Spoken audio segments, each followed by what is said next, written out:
Saudara-saudari yang terkasih dalam nama Tuhan kita Yesus Kristus, hari ini kita bersyukur karena kita bisa kembali dalam program belajar Alkitab Renungan satu pasal satu hari. Tanpa terasa, kita sudah belajar firman Tuhan dari kitab Kejadian sampai hari ini kita akan merenungkan pasalnya yang terakhir, yaitu Kejadian pasalnya yang ke-50. Hari ini kita akan banyak belajar dari apa yang akan dilakukan oleh Yusuf kepada saudara-saudaranya, bagaimana dia bisa mengampuni dan memaafkan mereka. Kita akan melihat bersama-sama, dan sebelum kita merenungkan firman Tuhan, mari kita bernyanyi satu buah lagu nomor 49. Ku bersyukur ia tebusku. Ku bersyukur ia tebusku, ku diberi berkat limpah. Ku bersyukur ia sertaku dan beriku anugerahnya. Ku bersyukur saat indah atau saat susah pun, air mataku dihapusnya dan damai di hatiku. Bersyukur bunga mawar meskipun ia berduri. Ku bersyukur diberkati, pengharapanku diberi. Ku bersyukur senang susah damai di hatiku, ya berikan pengharapannya. Ku bersyukur selamanya. Dalam 2 Korintus pasal 9 ayat 15 diberitahukan kepada kita perkataan daripada Rasul Paulus, syukur kepada Allah karena karunia-Nya yang tak terkatakan itu. Banyak sekali karunia yang diberikan oleh Tuhan bagi kita, cukup bagi kita di dalam segala situasi dalam kehidupan kita, baik itu yang baik maupun yang buruk. Kita dapat bersyukur kepada Allah sebab karunia-Nya tidak terkatakan di dalam kehidupan kita. Mari kita bersama-sama membuka Alkitab kita dari Kejadian pasalnya yang ke-50, yang kita akan membacanya bersama-sama, yang kita akan merenungkannya juga bersama-sama. Dan yang pertama, lalu Yusuf merebahkan dirinya, mendekat muka ayahnya, serta menangisi dan mencium dia. Nah, ini adalah lanjutan dari apa yang kita baca kemarin di pasal 49, bagaimana Yakub telah meninggal dunia di usianya yang ke-147 tahun. Dan setelah dia meninggal dunia, kita melihat di sini Yusuf menunjukkan rasa sedih dan rasa cinta dan sayangnya kepada ayahnya yang begitu sangat, kita katakan ini tulus dari dalam hatinya. Dan dia melakukan hal ini karena dia begitu menyayangi ayahnya. Bukan berarti saudara-saudaranya juga tidak melakukan hal yang sama, tetapi pasal 50 ini memang sengaja dituliskan oleh Tuhan melalui Musa untuk meng-highlight atau memberitahukan kepada kita tentang Yusuf. Oke, jadi bukan berarti di sini saudara-saudaranya juga tidak menangis atau saudaranya tidak peduli atau tidak mengasihi ayahnya, bukan itu, tetapi ini hanya sekedar untuk memberitahukan kepada kita apa yang Yusuf lakukan. Di ayat kedua, dan Yusuf memerintahkan kepada tabib-tabib, yaitu hamba-hambanya, untuk merempah-rempahi mayat ayahnya. Maka tabib-tabib itu merempah-rempahi mayat Israel. Jadi adalah sebuah kebiasaan, tradisi mereka untuk merempah-rempahi mayat yang telah meninggal. Nah, rempah-rempah ini akan membuat tubuh daripada orang tersebut cukup awet untuk beberapa waktu lamanya.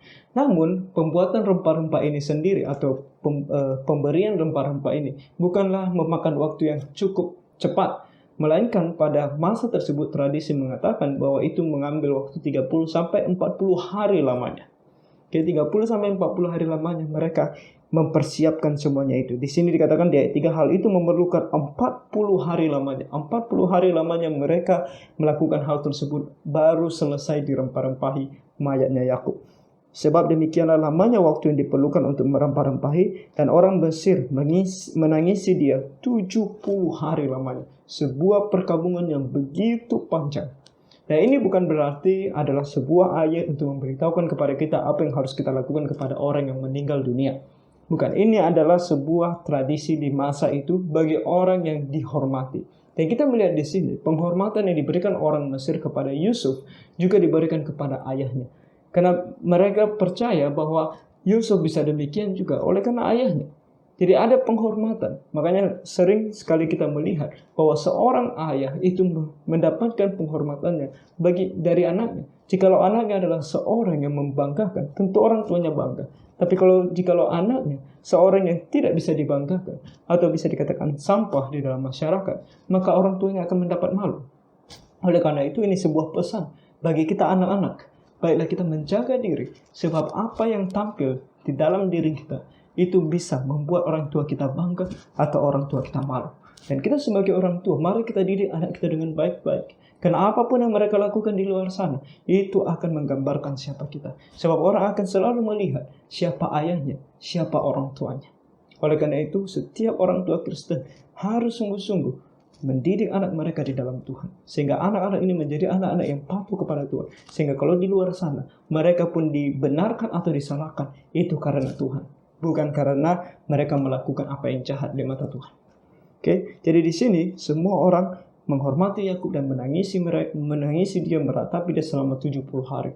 Nah ini 70 hari hanya 2 hari kurang dari biasanya orang Mesir menangisi mayatnya Firaun, raja mereka. Kalau salah satu di antara Firaun, karena kita tahu bahwa Firaun adalah titel raja yang diberikan, nama mereka boleh berbeda-beda tapi selalu disebut sebagai Firaun. Nah kalau seorang Firaun meninggal dunia, mereka diratapi selama 72 hari. Jadi hanya 2 hari beda waktunya daripada Yakub. Jadi Yakub 70 hari, sebuah penghormatan yang begitu luar biasa. Di ayat keempat dikatakan, setelah lewat hari-hari penangisan itu, berkatalah Yusuf kepada seisi istana Firaun, jika kiranya aku mendapat kasihmu, katakanlah kepada Firaun bahwa ayahku telah menyuruh aku bersumpah, katanya, tidak lama lagi aku akan mati dalam kuburku yang telah kugali di tanah Kanaan, disitulah kau kuburkan aku. Oleh karena itu izinkanlah aku pergi ke sana supaya aku menguburkan ayahku, kemudian aku akan kembali. Di sini Yusuf mau melakukan apa yang telah dia janjikan kepada ayahnya Yakub. Kita masih ingat bagaimana Yakub meminta dia berjanji bahwa dia harus membawa mayat Yakub ke tanah Kanaan untuk dikuburkan bersama nenek moyang. Dan Yusuf di sini meminta persetujuan dan izin daripada Firaun. Dari sini juga kita melihat sebuah karakter yang penuh dengan hikmat dan kebijaksanaan daripada Yusuf. Kita tahu Yusuf adalah orang kedua di Mesir.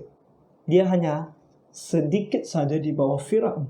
Tetapi dia bukan orang yang sombong, bukan orang yang membanggakan kedudukannya. Di balik semuanya itu ada kerendahan hati, di mana dia datang kepada Firaun untuk meminta belas kasihan Firaun, untuk mengizinkan dia untuk pergi. Oleh karena itu ini menjadi sebuah pelajaran bagi kita. Saudara-saudara kita sebagai orang Kristen, apapun kedudukan kita, dimanapun kita berada, baik itu di tempat kerja maupun di tempat studi kita, kedudukan yang kita miliki itu semata-mata berkat daripada Tuhan bagi kita. Jangan pernah kita membanggakan diri, bahkan menyombongkan diri, sehingga kita melakukan apa saja yang baik di mata kita, tanpa lagi memandang orang-orang di sekitar kita, bahkan terlebih lagi orang yang tingkatnya lebih tinggi daripada kita. Terkadang kita bisa jatuh ke dalam hal ini, sehingga kita dipandang sebagai orang yang sombong, dan tidak lagi menghormati pemimpin kita. Dan itu akan menjadi sebuah celaka bagi kita. Nah di sini Yusuf menunjukkan kepada kita sebuah karakter yang luar biasa. Dia menunjukkan rasa hormatnya, rasa kerendahan hatinya di hadapan seorang pemimpin. Walaupun dia adalah seorang pemimpin juga. Di sini dikatakan di ayat ke-6, lalu berkatalah Firaun, pergilah ke sana dan kuburkanlah ayahmu itu seperti yang telah disuruhnya engkau bersumpah. Lalu berjalanlah Yusuf ke sana untuk menguburkan ayahnya, dan bersama-sama dengan dia berjalanlah semua pegawai Firaun, para tua-tua dari istananya dan semua tua-tua dari tanah Mesir, serta seisi rumah Yusuf juga, saudara-saudaranya dan seisi rumah ayahnya.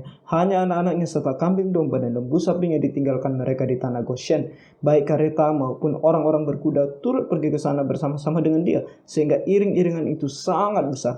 Setelah mereka sampai ke Goren Ha-Atad yang di seberang sungai Yordan, maka mereka mengadakan di situ ratapan yang sangat sedih dan riuh, dan Yusuf mengadakan perkabungan 7 hari lamanya karena ayahnya itu. Jadi mereka berjalan dengan iring-iringan yang begitu banyaknya, sehingga mereka sesampainya mereka di Goren Ha-Atad, yang dikatakan di sini di Goren Ha-Atad yang di seberang sungai Yordan. Nah, ini adalah sebuah kalimat yang harus kita ingat yaitu di seberang sungai Yordan. Kenapa? Karena sering kali nanti kita membaca firman Tuhan dikatakan di seberang sungai Yordan. Nah, di mana itu seberang sungai Yordan? Nah, sungai Yordan ada di tengah-tengah dari tanah Kanaan. Di tengah-tengah dari tanah Kanaan yang kita tahu nanti di bawahnya ada Laut Mati. Nah, kalau dibilang di seberang sungai Yordan, di mana? Di seberang mana? Di seberangnya sebelah timur atau di seberangnya sebelah barat? Nah, Yerusalem ada di sebelah barat. Nah, di sebelah timur ada Moab, ada Edom. Itulah sebelah timur. Nah, nanti kita lihat ada juga Decapolis di sana, ada berbagai macam kota lagi nantinya di sana. Nah, ketika firman Tuhan mengatakan di seberang sungai Yordan, kita harus memahami itu sebagai di sebelah timur, karena memang di sana. Jadi Gohen di sini di ayat 10, Goren Haatar itu adalah sebuah kota yang terletak di sebelah timur dari sungai Yordan. Nah, mereka akan menyeberangi sungai tersebut. Nah, sebelum mereka menyeberangi sungai tersebut, mereka melakukan pergabungan selama 7 hari. Nah, ketika penduduk negeri itu, orang-orang Kanaan, melihat perkabungan di Goren Haatar itu, berkatalah mereka, inilah perkabungan orang Mesir yang amat riuh. Jadi mereka terkagum-kagum oleh karena apa yang terjadi. Itulah sebabnya tempat itu dinamai Abel Misraim yang letaknya di seberang Yordan. Anak-anak Yakub melakukan kepadanya seperti yang dipesankannya kepada mereka. Anak-anaknya mengangkut dia ke tanah Kanaan dan mereka menguburkan dia dalam gua di ladang Makpela yang telah dibeli Abraham dari Efron orang Het itu untuk menjadi kuburan milik, yaitu ladang yang di sebelah timur Mamre. Setelah ayahnya dikuburkan, pulanglah Yusuf ke Mesir. Dia dan saudara-saudaranya dan semua orang yang turut pergi ke sana bersama-sama dengan dia untuk menguburkan ayahnya itu. Jadi mereka melakukan sesuai dengan apa yang diminta oleh ayahnya. Di sini kita melihat sebuah ketaatan yang diberikan atau yang ditunjukkan oleh anak-anaknya Yakub kepada perintah Yakub sendiri. Dan ini juga sebuah ketaatan kepada kehendak Tuhan. Sebab inilah yang dikehendaki oleh Tuhan, bahwa Yakub harus dikuburkan di tanah Kanaan. Sebab itu adalah tanah pusaka milik mereka. Abraham, Ishak, dan Yakub dan seluruh keturunan mereka yang nantinya disebut sebagai bangsa Israel. Jadi apa yang terjadi di sini adalah kita bisa melihat sebuah ketaatan, sebuah kerendahan hati Yusuf yang begitu terpandang, yang luar biasa kebijaksanaan dan hikmatnya. Tidak ada yang lebih berhikmat daripada dia pada generasi tersebut. Kita melihat betapa luar biasanya dia, tetapi dia masih menunjukkan kerendahan hati di hadapan Firaun, bahkan di hadapan ayahnya. Ketika ayahnya memerintahkan dia sesuatu, dia melakukannya sesuai dengan apa yang diinginkan oleh ayahnya. Sebab dia tidak merasa dirinya lebih hebat, tidak merasa dirinya lebih pintar, tidak merasa dirinya lebih bijaksana daripada ayahnya, apalagi daripada kehendak Tuhan dan keinginan Tuhan. Saudara-saudara, di dalam menaati firman Tuhan, di dalam menaati hikmat dan kebijaksanaan daripada Tuhan, terkadang kita harus melakukan sesuatu yang lebih sulit. Begitu gampang bagi Yusuf untuk menguburkan Yakub di tanah Mesir. Sebab dimanapun dia mau menguburkan Yakub di tanah Mesir, dia bisa melakukannya. Sebab dia adalah seorang penguasa. Dan begitu sulit bagi dia untuk membawa mayatnya Yakub untuk sampai ke tanah Kanaan. Memerlukan perjalanan yang begitu jauh dan begitu sulit membawa mayat. Tapi karena ini adalah kehendak Tuhan, perintah daripada Yakub yang dia tahu sesuai dengan kehendak Tuhan, dia taat dan merendahkan dirinya pada kehendak Tuhan. Jadi kita juga demikian. Terkadang apa yang harus kita lakukan untuk Tuhan memerlukan suatu kerja yang lebih ekstra, lebih keras lagi untuk melakukan apa yang Tuhan inginkan. Dan jangan kita merasa malas, dan jangan kita merasa itu terlalu sulit bagi kita. Kalau itu adalah kehendak Tuhan, perintah Tuhan bagi kita, mari kita lakukan. Sebab itulah yang terbaik. Dan itu akan membuat Tuhan begitu senang kepada kita. Nah, apa yang akan kita baca di ayat 15 sampai ayat 21 adalah sebuah percakapan antara Yusuf dengan saudara-saudaranya. Di sini kita akan melihat saudara-saudaranya yang sudah kemarin dimaafkan oleh Yusuf, sekarang oleh karena ayah mereka sudah meninggal, merasa khawatir sedikit. Jangan-jangan Yusuf hanya memaafkan mereka oleh karena ayah mereka. Sekarang ayah mereka sudah meninggal. Lalu bagaimana dengan nasib mereka? Mereka masih mengingat bagaimana mereka memperlakukan Yusuf. Dan mereka masih berpikir bahwa Yusuf masih ingin untuk membalaskan dendam. Di sini dikatakan di ayat ke-15. Ketika saudara-saudara Yusuf melihat bahwa ayah mereka telah mati, berkatalah mereka, boleh jadi Yusuf akan mendendam kita dan membalaskan sepenuhnya kepada kita segala kejahatan yang telah kita lakukan kepadanya. Nah, apa yang mereka pikirkan ini tidak sesuai dengan apa yang Yusuf pikirkan. Dan apa yang mereka pikirkan di sini bisa kita katakan berasal dari rasa bersalah mereka yang luar biasa besarnya terhadap Yusuf. Mereka masih mengingat bagaimana mereka memperlakukan Yusuf dan mereka masih merasa sangat takut bahwa mereka akan dihukum. Dosa memang akan menghasilkan rasa takut yang begitu luar biasa. Oleh karena itu, pertama, sebaiknya kita sangat menghindari dosa. Sehingga ketika kita tidak berdosa, rasa ketakutan ini tidak akan ada. Karena kalau kita sudah berdosa, kita tidak akan tenang. Sebab tetap ada rasa ketakutan di dalam hati kita. Takut akan dihukum. Dihukum oleh orang yang kita sakiti maupun dihukum oleh Tuhan sendiri. Jadi sebisanya mari kita mencoba begitu luar biasa kerasnya untuk tidak melakukan dosa di hadapan Tuhan. Nah, kalau kita sudah melakukan dosa di hadapan Tuhan, baiklah kita betul-betul datang ke hadapan Tuhan dengan sepenuh hati kita meminta pengampunan dan bertobat. Dengan pengampunan yang begitu kita dapatkan daripada Tuhan.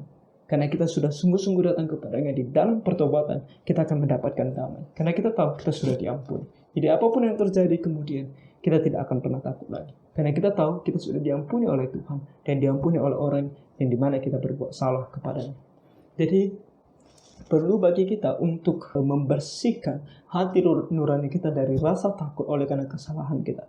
Cara satu-satunya adalah dengan bertobat. Nah, di sini saudara-saudara Yusuf, mereka belum sepenuhnya menerima keadaan mereka sebagai orang yang bersalah. Walaupun kita tahu di pasal-pasal sebelumnya, mereka sudah meminta maaf kepada Yusuf, tetapi mereka masih mengingat hal tersebut. Bisa dikatakan di sini bahwa di sini Tuhan masih mau mengajarkan mereka untuk lebih merendahkan diri dan menyadari bahwa mereka bukan siapa-siapa. Dan di sini mereka melakukan hal tersebut, kita lihat dari permintaan maaf mereka. Di ayat ke-16, sebab itu mereka menyuruh menyampaikan pesan ini kepada Yusuf. Mereka menyuruh orang. Mereka merasa tidak layak untuk datang ke hadapan Yusuf untuk meminta hal ini. Dan mereka menyuruh orang lain untuk menandakan betapa mereka tidak layak di hadapan Yusuf. Masih ayat 16 dikatakan, sebelum ayahmu mati, ia telah berpesan. Nah, ini adalah sebuah kalimat yang diperdebatkan. Apakah memang Yakub pernah mengatakan hal ini atau tidak? Karena mereka berkata di sini ayahmu, berarti Yakub. Sebelum ayahmu mati, ia telah berpesan. Nah, firman Tuhan tidak ada mencatat tentang Yakub berbicara tentang hal ini kepada mereka. Jadi apa yang mereka katakan di sini bisa saja mereka karang supaya Yusuf memaafkan mereka. Namun apapun itu kita tidak pernah tahu. Kita tidak bisa bilang bahwa saudara-saudara Yusuf di sini berbohong. Kita juga tidak bisa bilang bahwa Yakub benar-benar mengatakan hal ini. Tapi itu bukan poinnya di sini. Poinnya adalah tentang apa yang akan mereka minta. Saya percaya Yakub di dalam hatinya yang paling dalam tentu ingin Yusuf memaafkan saudara-saudaranya. Sebab dia mengasihi mereka semua. Dia mau mereka saling memaafkan dan mereka saling mengasihi tentunya. Sebagai anak Tuhan saya percaya Yakub akan merasakan hal tersebut. Oke, jadi kalau mereka mengatakan di sini sebelum ayahmu mati ia telah berpesan, beginilah harus kamu katakan kepada Yusuf, ampunilah kiranya kesalahan saudara-saudaramu dan dosa mereka, sebab mereka telah berbuat jahat kepadamu. Maka sekarang ampunilah kiranya kesalahan yang dibuat hamba-hamba Allah ayahmu ini. Nah, pertama dia membawa nama ayah. Mereka membawa nama ayah mereka untuk menunjukkan betapa mereka sungguh-sungguh meminta maaf. Dan kedua, mereka membawa nama Allah. Kenapa mereka membawa nama Allah? Untuk mengingatkan Yusuf. Yusuf, permasalahan kita ini bukan hanya di antara kita, tetapi di hadapan Allah juga. Marilah kita saling memaaf. Marilah kamu memaafkan kami di hadapan Allah. Karena itulah yang diinginkan oleh Allah. Jadi mereka di sini memberikan sebuah alasan yang bisa dikatakan tepat, di mana mereka mau meminta maaf di hadapan Yusuf dan di hadapan Allah. Mereka sungguh-sungguh meminta maaf dan mereka sungguh-sungguh mau bertobat. Jadi apa yang dilakukan oleh saudara-saudara Yusuf di sini adalah sebuah permintaan maaf. Yang perlu kita lihat adalah bagaimana respon Yusuf. Sebuah pertanyaan yang sering kita tanyakan. Bagaimana caranya kita mengampuni seseorang yang telah begitu berbuat salah di hadapan kita, yang begitu pernah menyakiti kita? Kita lihat apa yang mereka lakukan kepada Yusuf. Mereka menjual Yusuf. Kalau orang lain yang menjual Yusuf, kita bisa tahu bahwa perasaannya tidak akan sesakit di mana saudara kita sendiri yang menjual kita. Rasa sakit ketika kita tahu yang menjual kita adalah saudara kita, itu adalah rasa sakit yang begitu luar biasa besar. Tetapi apa yang dilakukan oleh Yusuf? Ketika dia tahu bahwa saudara-saudaranya menyakiti dia, sehingga kehidupannya begitu sulit, dia menjadi budak di negeri asing pada masa mudanya. Apa yang dia lakukan? Lalu menangislah Yusuf ketika orang berkata demikian kepadanya. Ketika orang-orang datang kepadanya dan dia mendengar betapa mereka masih sangat khawatir, betapa mereka masih sangat takut, dia menangis. Dia menangis bukan karena dia mengingat akan apa yang mereka sudah lakukan kepada dia. Bukan karena dia tidak bisa membalaskan dendamnya kepada mereka. Bukan. Karena dia mengasihi mereka. Dia tidak mau mereka masih mengingat-ingat hal tersebut. Dia mau mereka hidup dengan damai. Dia mau mereka hidup dengan tenang dan tentram tanpa ada rasa takut. Itu yang dia inginkan. Betapa dia mengasihi mereka. Dan di sini dikatakan di ayat ke-18 juga saudara-saudaranya datang sendiri dan sujud di depannya serta berkata, kami datang untuk menjadi budakmu. Tetapi Yusuf berkata kepada mereka, ini adalah resep bagaimana kita bisa mengampuni seseorang yang telah berbuat salah kepada kita. Bahkan sebelum mereka meminta maaf, kita bisa mengikuti hal ini dan kita akan tahu bagaimana caranya kita bisa memaafkan mereka. Di sini dikatakan oleh Yusuf, apa yang ada di dalam pikirannya? Janganlah takut. Sebab aku inikah pengganti Allah. Nah, apa yang dimaksudkan oleh Yusuf di sini? Bukan berarti dia menolak mereka karena mereka datang di dalam menyembah dia, sujud menyembah kepadanya. Kenapa ini bukan menolak mereka yang sedang sujud menyembah kepadanya? Karena dulu kita tahu di pasal-pasal sebelumnya bagaimana ketika mereka datang di hadapan Yusuf, mereka juga sujud menyembah kepadanya. Nah, itu bukan berarti mereka menyembah dia sebagai Allah. Bukan, tetapi itu adalah sebuah gestur mereka untuk menunjukkan kerendahan hati di hadapan seseorang. Oke, jadi di sini dia bukan berkata, jangan menyembah aku kan aku bukan Allah. Bukan itu yang dia maksudkan di sini. Tetapi kata ini, kalau kita melihat bahasa aslinya, bisa diterjemahkan sebagai aku ini berada di bawah Allah. Atau aku ini tunduk kepada Allah. Artinya aku tunduk kepada kehendak Allah. Memang saudara-saudaranya yang menjual dia menjadi budak di tanah bagi orang Midian dan membawa dia ke tanah Mesir. Tetapi dia menyadari segala sesuatu yang terjadi ini. Bahkan ketika saudara-saudaranya menjual dia, ini adalah bagian dari kehendak dan rencana Allah. Jadi dia sebagai anak Tuhan mau tunduk kepada kehendak dan rencana Allah ini. Di dalam kehidupan kita. Jangan kita berpikir hanya yang enak-enak saja, hanya berkat-berkat saja yang Tuhan berikan kepada kita. Kita melihat di dalam kehidupan Yusuf, bagaimana yang jahat, yang sulit, penderitaan dan kesengsaraan adalah juga bagian dari rencana dan kehendak Allah di dalam kehidupannya. Begitu juga dalam hidup kita. Kesulitan, orang-orang yang menyakiti kita adalah bagian dari rencana dan kehendak Allah di dalam kehidupan kita. Itu harus kita sadari. Dengan kesadaran itu, maka kita dapat berkata, kita mengampuni orang tersebut. Karena apa yang dia lakukan juga adalah bagian dari rencana dan kehendak Allah di dalam kehidupan kita. Lalu bagaimana? Ketika kita tahu bahwa itu adalah rencana dan kehendak Allah dalam hidup kita, apakah kita mengatakan bahwa Tuhan itu jahat? Tidak. Kita tidak mengatakan Tuhan itu jahat. Karena dia berkehendak dan dia merencanakan hal-hal buruk terjadi dalam hidup kita juga. Kita tahu bahwa tujuan Tuhan dalam melakukan semua itu adalah untuk kebaikan. Banyak hal tujuan Tuhan yang menunjukkan kebaikannya. Bisa dengan supaya kita tidak sombong sama seperti Rasul Paulus. Di mana dia diberikan atau diizinkan iblis untuk menggocoh dia. Sebuah penyakit yang dia berdoa 3 kali tapi Tuhan tidak menyembuhkan dia. Supaya dia tidak sombong. Supaya dia bermegah di dalam kelemahan. Supaya dia memuliakan Tuhan senantiasa. Begitu juga dengan kita. Segala kesulitan, bahkan penyakit yang Tuhan izinkan ada di dalam hidup kita dan merupakan bagian dari rencana dan kehendak Allah dalam hidup kita untuk membuat kita merendahkan diri di hadapan Tuhan dan tahu siapa kita. Itu adalah bagian daripada rencana Tuhan. Dan itu adalah baik bagi kita supaya kita tahu siapa kita dan kita datang kepada Tuhan meminta Dia untuk menjadi Tuhan dan juru selamat pribadi kita. Karena kita sekarang tahu bahwa kita adalah manusia yang tidak ada apa-apanya di hadapan Tuhan. Jadi apapun yang terjadi dalam hidup kita, dan kita melihat Yusuf, apapun yang terjadi dalam hidupnya, dia tidak pernah menyalahkan Tuhan. Dia mengambil itu sebagai rencana dan kehendak Tuhan dalam hidupnya. Makanya dia bisa merendahkan diri di hadapan Tuhan dan melakukan apa yang benar di hadapan Tuhan. Dan Tuhan begitu mengasihi dia.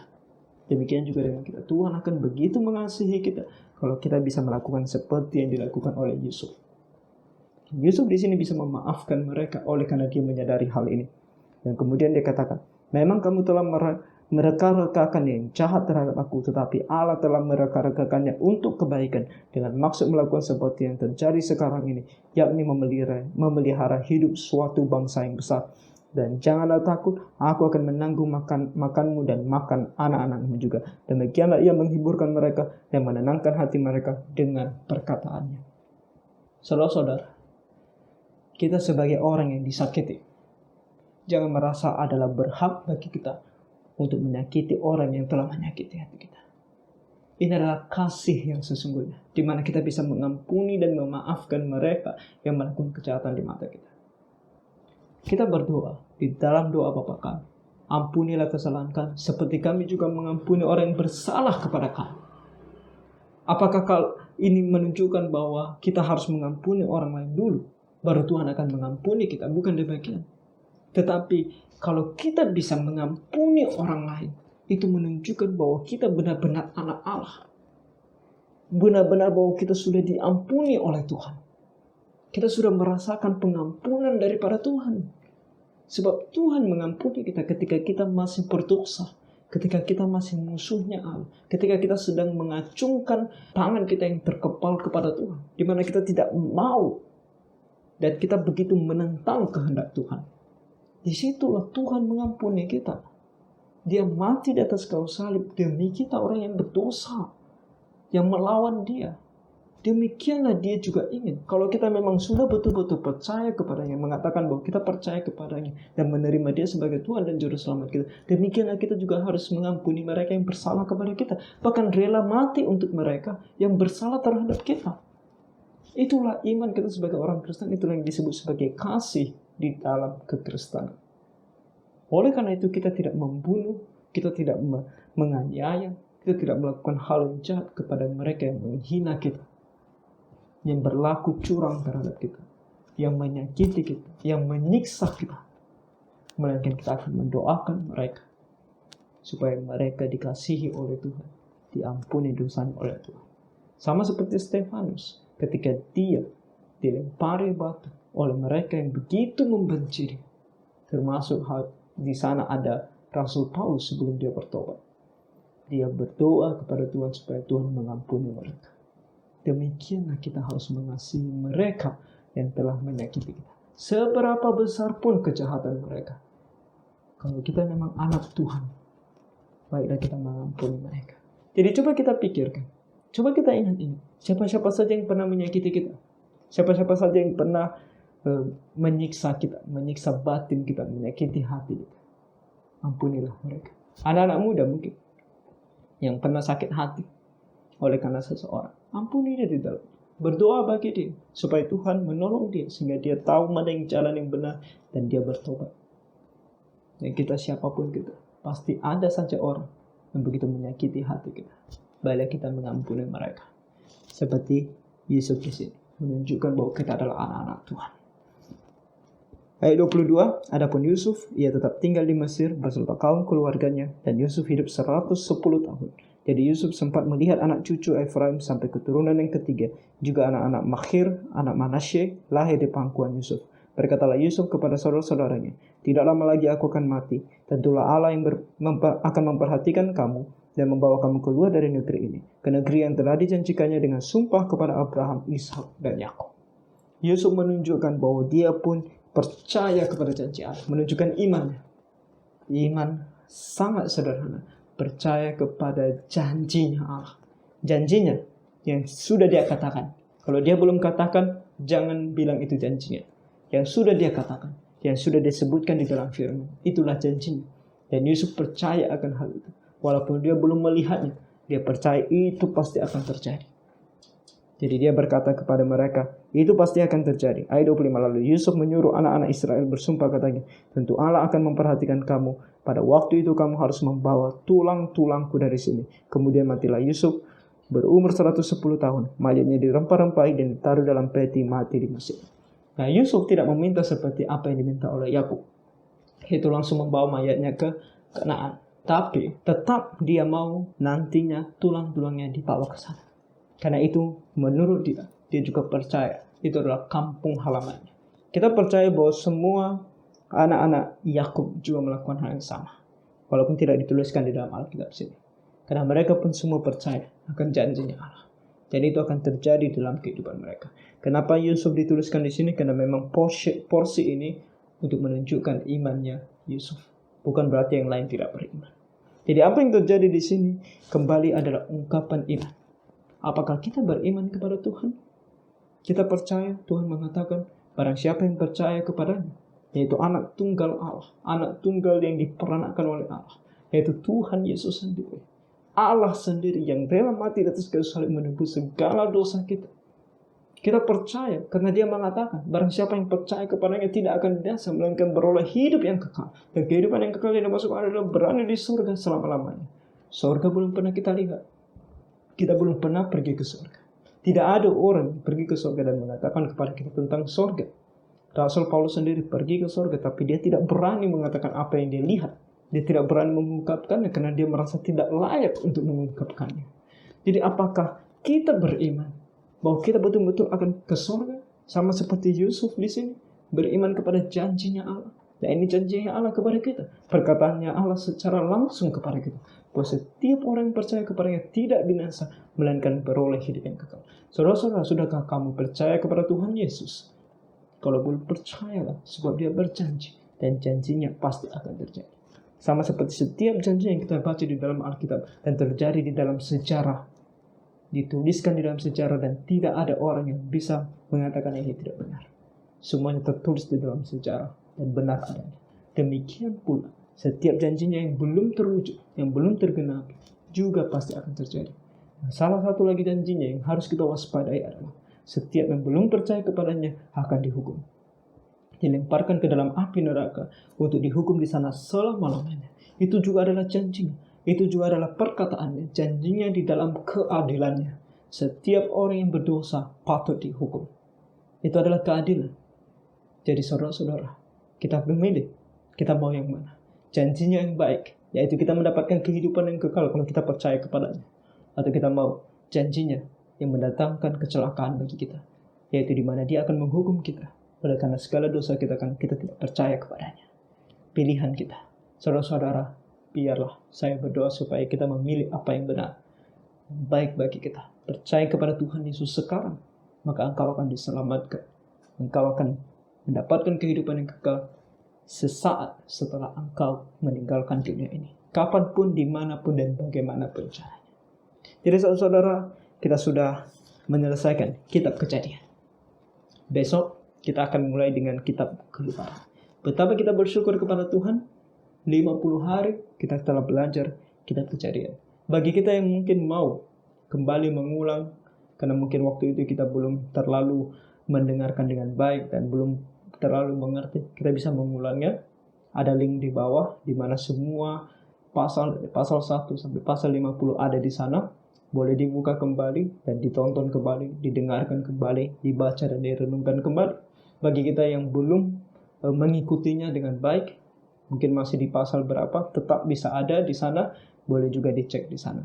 Dan kita akan terus belajar firman Tuhan satu pasal satu hari sampai kita nanti, kalau Tuhan tolong, sampai di kitab Wahyu, kalau Tuhan tolong. Jadi berdoa dan memohon kepada Tuhan supaya Tuhan berikan kesehatan kepada saya, kekuatan, hikmat daripadanya, supaya saya bisa mengajarkan apa yang benar di hadapan Tuhan. Dan saudara-saudara berdoa dan juga belajar firman Tuhan dengan baik dan menaatinya. Satu hal yang paling penting dalam belajar firman Tuhan adalah ketaatan. Seberapa banyak pun kita belajar firman Tuhan, kalau kita tidak taat, tidak ada gunanya. Tidak ada pahalanya. Tidak ada gunanya sama sekali. Yang paling penting adalah taat. Jadi taatilah firman Tuhan. Nah, kalau kita ada pertanyaan, boleh kita tanyakan, kita tuliskan di kolom komentar, atau kita mungkin bisa WA di nomor yang tetap saya berikan. Bisa tanyakan, semampu saya, dengan pertolongan Tuhan, saya akan mencoba jawab, atau mungkin suatu hari kita akan membuat video untuk menjawab pertanyaan-pertanyaan yang ada. Jadi, itu saja renungan kita hari ini. Kiranya Tuhan menolong kita semua. Tuhan memberkati.